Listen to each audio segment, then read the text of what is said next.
Vamos a hacer la oración. En nombre del Padre, del Hijo y del Espíritu Santo. Amén. Ven Espíritu Santo, abre nuestro corazón a lo que nos quieras decir hoy, para que escuchemos tu voz y podamos llevar y poner por obra lo que nos quieras transmitir hoy. Amén. En nombre del Padre, del Hijo y del Espíritu Santo. Amén. Ok. Como hoy tenemos caras nuevas, Estefanía Ménica, ¿qué es este espacio? O sea, siempre les digo a los demás, yo no soy profesora, yo no vengo a dar clases. ¿Esto qué es? Es un espacio que venimos a hacer aquí, a que reconozcamos que todos tenemos este eros, que es el deseo por lo bueno, bello y verdadero, que todos experimentamos, hasta el más ateo. Aprender a redirigir ese anhelo que tenemos hacia el banquete que se nos ha prometido, hacia el que estamos destinados, y realmente es a dejarnos abrir y ensanchar el corazón. Para eso es este espacio. Ahora les cuento que estamos por el capítulo 10. Para ponerlos como que un poquito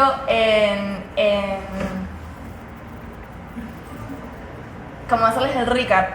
El capítulo pasado hablamos sobre poner la confianza en Dios sobre su diseño, ¿no? Entonces en la última reunión hablamos o nos adentramos en ese Dios que nos ha creado para compartir su infinitud y su bondad, pero que en el corazón del hombre, en esa tentación original, entró la duda de la paternidad y la bondad de Dios.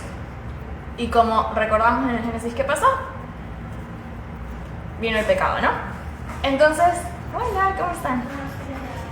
Entonces, hasta ahí nos quedamos con esta tragedia que representa el pecado, porque nos lleva a la muerte. Pero en medio de esa tragedia hay una esperanza, porque la respuesta de Dios ante nuestro orgullo no es el que podríamos esperar. Entonces hoy vamos a andar en su respuesta a nuestro orgullo, que es el plan de la redención. Empezando con la idea de que la redención es mucho más allá que Cristo pagando la deuda del pecado. Siempre hemos aprendido en catequesis, siempre nos han dicho por qué Jesús murió en la cruz, por qué es la crucifixión, porque Jesús tenía que venir a pagar por nuestros pecados, ¿verdad? Eso es lo que siempre escuchamos. Pero va mucho más allá, porque sí, es un aspecto importante. Pero, ¿qué es lo que Dios nos quiere decir en la cruz? En Cristo en la cruz, es que Él nos viene a revelar quién es realmente Dios. Cristo se humilla hasta la muerte, y una muerte de cruz es para enseñarnos que teníamos una idea equivocada de quién era Dios. De que Dios no es un tirano que nos quiere dominar, de que Dios no es un amo que nos quiere esclavizar, sino que realmente es un Padre amoroso. Es un Padre amoroso que no quiere dejarnos morir de hambre, sino que realmente quiere saciar esa hambre y satisfacer ese deseo mucho más allá de lo que nos podemos imaginar, aunque incluso nosotros hayamos dudado de él. Mientras voy diciendo lo que voy diciendo, y no solamente se imaginan el momento de Adán y Eva en el pecado, ¿no? De esa duda de la paternidad y la bondad de Dios, sino también pongámonos a nosotros mismos. Porque cuando yo leo, no sé si a ustedes les pasa, la historia del pueblo de Israel esclavizado, luego Dios lo saca, ¿no? Digo, wow, qué pueblo tan terco. O sea, en medio del desierto, cuando ya por fin habían sido liberados de tantos años de esclavitud, ellos querían regresar, o sea, preferían estar ahí otra vez porque obviamente estaban en el desierto sin nada, ¿no? Y los invito, antes de juzgarlos a ellos, ponerse también a ustedes, a nosotros mismos, porque esa también es nuestra historia. Porque, un poquito como dice el Salmo, ¿no? Pero volvieron a pecar contra Él y a rebelarse contra el Altísimo en el desierto. Tentaron a Dios en sus corazones, pidiendo comida a su antojo. Hablaron contra Dios diciendo: ¿acaso tiene Dios poder suficiente para preparar una mesa en el desierto? Entonces mandó a las nubes en lo alto y abrió las compuertas del cielo. Hizo llover sobre ellos el maná. Les dio como alimento un trigo celestial. ¿Cuántas veces, pregúntense ustedes, han dudado de que Dios es Dios? Incluso hasta las cosas más chiquitas. ¿realmente tú crees que Dios es un Dios de imposibles? Pónganse tal vez en situaciones no grandísimas, sino las más chiquitas de la vida, las más ordinarias, las más comunes. Muchas veces, casi siempre, la lógica de Dios no es nuestra lógica y sus formas no son nuestras formas. Entonces, como que les invito que, como que en lo que vayamos viendo este tema, la oración o el sentimiento o como que el grito de su corazón sea que aunque mis sentidos y mi lógica no comprendan, como que Señor, ayúdame a confiar.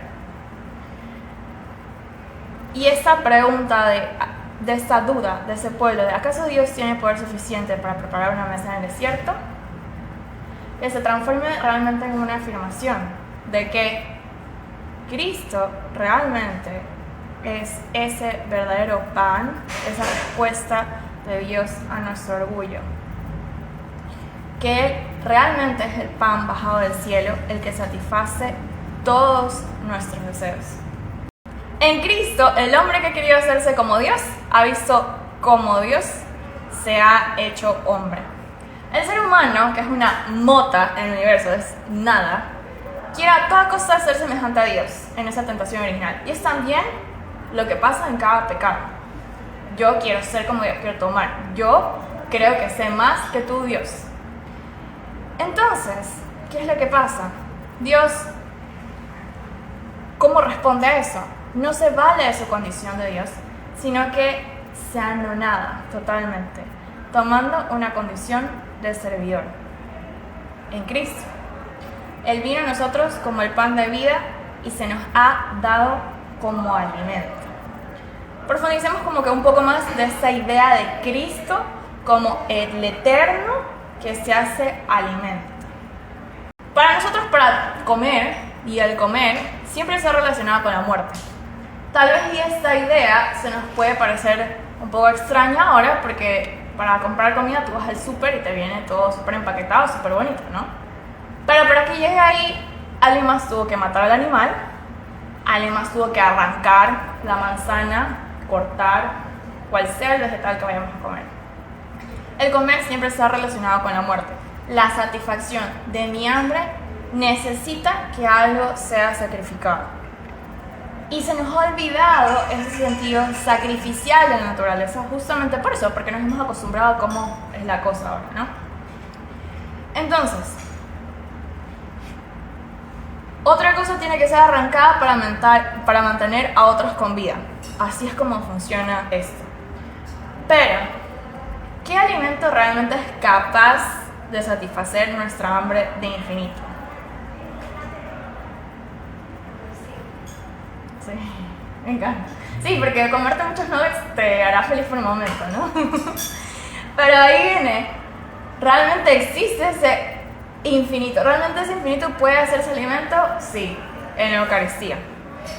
Eso es lo que encierra el dogma de la Eucaristía, que es que el eterno, la eternidad, la infinitud, o sea, cachen eso, se ha hecho alimento para satisfacer nuestra hambre de infinito. Nuestra fe acepta como que lo que nuestros sentidos no son capaces de hacer, porque a nosotros lo único que vemos es un pancito flaquito, a un sacerdote diciendo unas palabras y creemos que está él ahí, ¿no? ¿Y por qué creemos eso? Por su palabra. Yo soy el pan que ha bajado del cielo y cualquiera que coma de este pan vivirá para siempre. El pan que yo daré es mi carne. El infinito se nos ha dado como alimento y esto pone de cabeza la cadena alimenticia. O sea, siempre les han enseñado en la escuelita que el más grande se come al más chiquito, ¿verdad? Así funciona la vida. El más fuerte va a comerse el más chiquito. Pero cuando se trata de Cristo es al revés. El pez más grande, por así decirlo, muere voluntariamente para hacerse alimento de los pequeños, lo cual tiene cero lógica, ¿no? Para nosotros. Pero ¿cuál es realmente la misión de Cristo? Su misión es venir a salvarnos de la mentira de que satisfacer el hambre depende solo de nosotros. Y va mucho más lejos que eso. Porque ¿qué es lo que nos promete? El que viene a mí jamás tendrá hambre. El que cree en mí jamás tendrá sed. Como que quédense con eso por un momento. O sea, él le está haciendo una promesa. Y te está diciendo jamás. Regresemos un poco como que al Génesis, ¿no? Cuando Eva siente hambre y ve esa manzana deliciosa, que obviamente sabemos que el Génesis es un lenguaje simbólico, ¿no? Y lo que quiere, o al final lo que duda, es realmente si su hambre va a ser saciada. Duda de si realmente Dios está guardando algo que es muy bueno para mí, no me lo quiere dar, porque no me lo quiere dar. Y como se recuerdan ese como diálogo que hay entre la mujer y la serpiente y el demonio, ¿no? Porque Dios no te quiere dar este árbol, si vas a poder conocer el bien y el mal, si vas a satisfacer tu hambre, ¿no? Entonces ese mismo diálogo es como el diálogo que tenemos cuando caemos en el pecado. Dudamos, ¿no? Y pensamos que no, Dios no va a satisfacer el deseo que tengo en el corazón, entonces yo lo tengo que satisfacer por mi cuenta, bajo mis propios medios. Entonces esa es la misión de Cristo, salvarnos de esa mentira, porque es una mentira. En el libro, en el texto de este capítulo, luego se incluye este pasaje de Isaías que me encanta. Dice: venid a tomar agua todos los sedientos, y el que no tenga dinero, venga también. Comed gratuitamente vuestra ración de trigo, y sin pagar tomad vino y leche. ¿Por qué gastáis dinero en algo que no alimenta, y vuestras ganancias en algo que no sacia? Hacedme caso, y comeréis buena comida, os deleitaréis con sabrosos manjares. A mí me hace pensar mucho como que esta pregunta de por qué gastáis dinero en algo que no alimenta y vuestras ganancias en algo que no sacia. No sé si su algoritmo de Instagram es igual que el mío, pero la realidad es que la industria como de wellness es billonaria. O sea, en los últimos años ha crecido tremendamente. Ustedes verán que todo el mundo te enseña prácticas de bienestar, yoga, alimenta tu alma, sacia todas tus heridas, encuentra todas tus heridas porque siempre tienes una que tienes que encontrar. Y así un poco de coach, mentorship y todas las cosas que pueden encontrar, ¿no? Que escucha el audio, las afirmaciones, manifestación, journaling, encuentran todas esas cosas, ¿no? Y al final, ¿qué es lo que buscamos, no? Buscamos esa paz, libertad, felicidad, todas esas cosas, ¿no? Y es impresionante, ¿por qué ha llegado a ser millonario? Es porque la gente paga no solamente $5, $10, paga $10,000, $20,000 por prácticas, retiros, experiencias, todas esas cosas, porque tú dices, es que tengo este deseo en el corazón que parece que nada lo sacia, ¿no? Que parece que tengo que buscar la siguiente gran aventura, la siguiente gran experiencia para por lo menos como por un segundo como sentir. Pero la realidad es que no tiene ninguna garantía esas experiencias. Al final regresas del gran retiro, terminas el gran curso y sigues con el hueco del tamaño de Dios en el corazón. Y piensas que eso depende de ti. Otra vez, ¿se acuerdan de la mentira? Les va haciendo clic. Que la misión de Cristo es salvarnos de esa mentira, de que satisfacer esa hambre que tengo depende solamente de mí. Entonces, ¿por qué no le hacemos caso al que sí nos da garantías? Es un negocio redondo y lo mejor es que no cuesta ningún centavo. ¿Por qué no le hacemos caso? O sea, mientras más valoremos la promesa de que la que Dios nos ha hecho, que realmente Él va a saciar mi sed y mi hambre y no tendré hambre ni sed jamás, menos tentados vamos a estar de buscar satisfacer esas ansias fuera de Él y fuera de sus discípulos.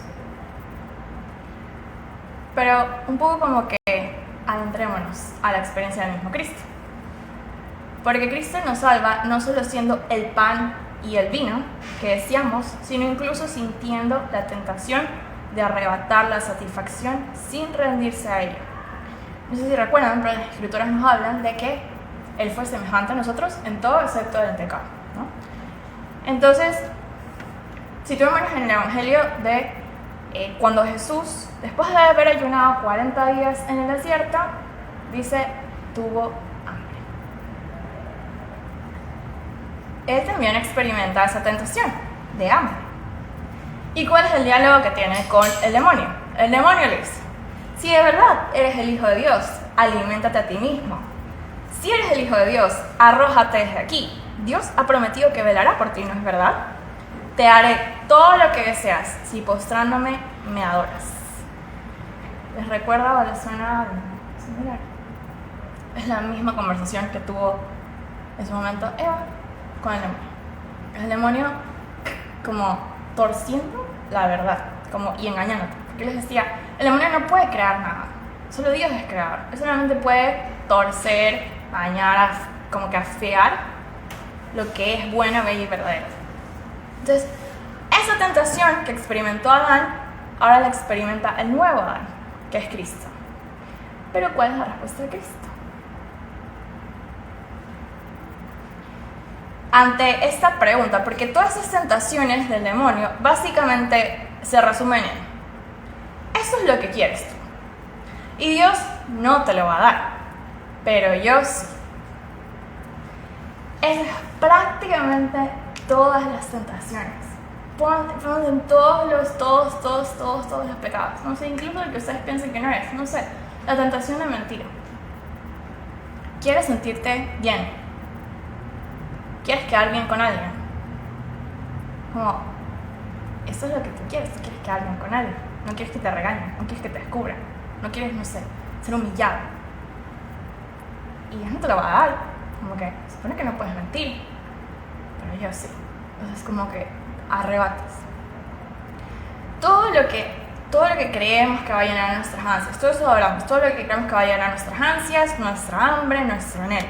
El demonio siempre intenta desviar nuestro deseo de lo que Dios quiere, porque de esa forma nos alejamos de nuestro destino. Porque acuérdense que el demonio nos odia, esa es la realidad. Él no puede amar. Y siempre promete aliviar nuestra hambre, nuestro miedo, nuestra pobreza con cosas que nos den seguridad y provisiones. Esa es la mentira detrás de todo pecado, que parece que te va a dar eso que tú buscas, pero no es la realidad.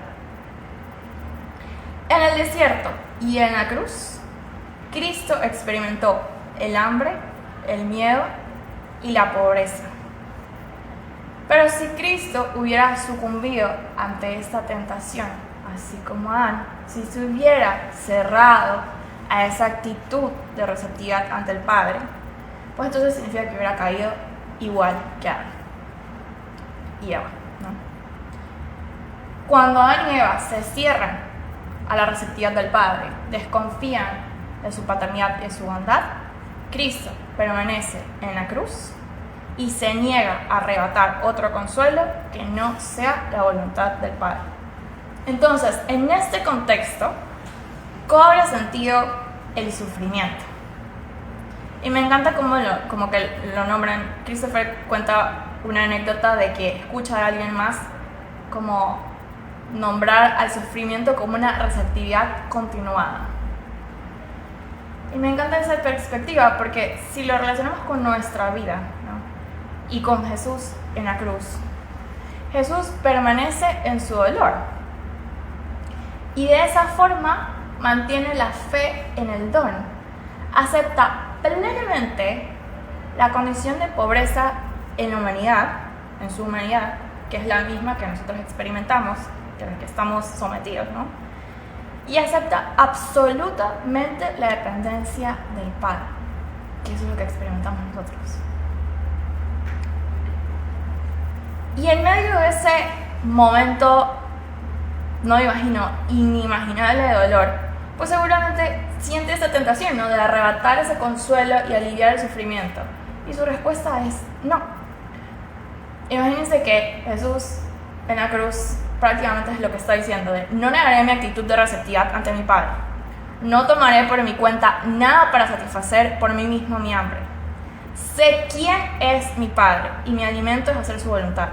Confiaré en Él, no lo pondré a prueba, no bajaré de la cruz. A Él y solo a Él adoraré. Solo Él me dará la recompensa. No tardará en satisfacer los deseos de mi corazón. Padre, en tus manos encomiendo mi espíritu, en tus manos pongo el satisfacer todos mis deseos. Eso es lo que está diciendo Jesús al permanecer en la cruz. Pero, en medio de todo esto, en la cruz, ¿se recuerdan qué dice Jesús? Dios mío, ¿por qué me has abandonado? Juan Pablo II escribió en una ocasión de decir que si no hubiera existido esa agonía en la cruz, la verdad de que Dios es amor estaría por demostrar. Es a través realmente de ese permanecer en la cruz de Cristo. Y es en esa oración de agonía en la cruz que Dios nos muestra que está con cada uno de nosotros en nuestra propia agonía. Entonces, si el Hijo de Dios está con nosotros, cuando nos sentimos abandonados por Dios, llámese en nuestra hambre insatisfecha, de anhelos, deseos, pueden ser cosas muy buenas, en nuestro dolor, en nuestro sufrimiento, en nuestras tragedias. Entonces, realmente no hemos sido abandonados por Dios en nuestra hambre, dolor o sufrimiento, porque Cristo está con nosotros. Entonces, la crucifixión de Cristo, ese permanecer en la cruz y rehusarse a bajarse de ella, nos demuestra que confía en el Padre plenamente. Entonces, es esa invitación también de que no estamos solos y de que permanecer en nuestra pobreza, en esa total dependencia hasta el final, ¿no? Es wow. Esa es la actitud de Jesús.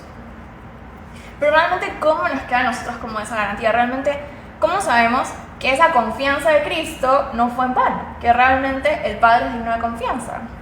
¿Ustedes cuál creen que es nuestra garantía? Que resucitó. Que resucitó. Sí. ¿Qué pasó los 3 días? Resucitó. El sepulcro vacío, dice el Catecismo de la Iglesia Católica, y las vendas en el suelo significan por sí mismas que el cuerpo de Cristo ha escapado por el poder de Dios de las ataduras de la muerte y de la corrupción. Toda la fe cristiana depende de la resurrección de Cristo. Juan Pablo decía, si Cristo no resucitó, vana es nuestra fe. Porque si Cristo no hubiera resucitado, entonces el Padre nos da una confianza. Significa que Él nos dejó solitos, resuelvan ustedes, y ya verán, con su deseo de eternidad, les toca a ustedes, y depende de mí conseguirlo de cualquier forma, de cualquier manera, ¿no? Literalmente San Pablo dice, si los muertos no resucitan, comamos y bebamos que mañana moriremos. O sea, no tendría sentido nada la vida, Pero la realidad es que Cristo verdaderamente ha resucitado. ¿Y qué significa que realmente Cristo ha resucitado? Significa que nuestro clamor por la plenitud de la vida en medio de tanto dolor y agonía no ha quedado sin respuesta. Que no existe ninguna situación a la que Cristo no haya redimido y llenado de vida. Pongan ahí hasta la situación más fea, inimaginable, difícil. Significa que nunca tendremos que perder la esperanza. Significa que es verdad que hay un banquete preparado para nosotros desde lo alto. Y significa que ese banquete puede satisfacer nuestra hambre.